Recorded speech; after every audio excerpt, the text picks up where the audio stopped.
Giraffes Can't Dance by Giles Andreae and Guy Parker Rees. Gerald was a tall giraffe whose neck was long and slim, but his knees were awfully bandy and his legs were rather thin. He was very good at standing still and munching shoots off trees, but when he tried to run around, he buckled at the knees. Now, every year in Africa they hold a jungle dance where every single animal turns up to skip and prance. And this year when the day arrived, poor Gerald felt so sad, because when it came to dancing, he was really very bad. The warthogs started waltzing and the rhinos rock and rolled. The lions danced a tango which was elegant and bold. The chimps all did a cha-cha with a very Latin feel, and 8 baboons then teamed up for a splendid Scottish reel.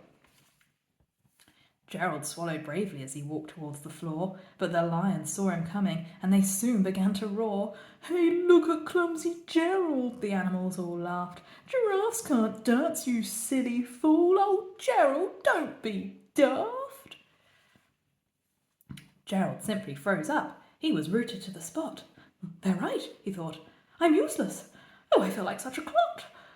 So he crept off from the dance floor and he started walking home. He'd never felt so sad before, so sad and so alone. Then he found a little clearing and he looked up at the sky. "Oh, the moon can be so beautiful," he whispered with a sigh. "Excuse me," coughed a cricket who'd seen Gerald earlier on, "but sometimes when you're different, you just need a different song.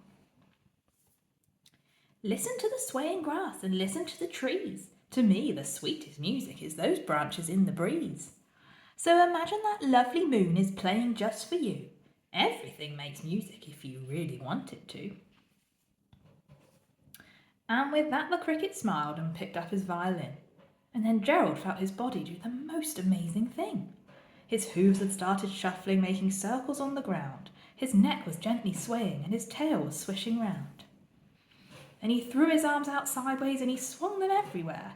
He did a backward somersault and leapt up in the air. Gerald felt so wonderful. His mouth was open wide. "I am dancing! Yes, I'm dancing! I am dancing!" Gerald cried. Then one by one each animal who'd been there at the dance arrived while Gerald boogied on and watched him quite in trance. They shouted, "It's a miracle! We must be in a dream! Gerald's the best dancer that we've ever seen!" "How is it you can dance like that? Please, Gerald, tell us how." But Gerald simply twizzled round and finished with a bow. Then he raised his head and looked up at the moon and stars above. "We all can dance," he said, "when we find music that we love."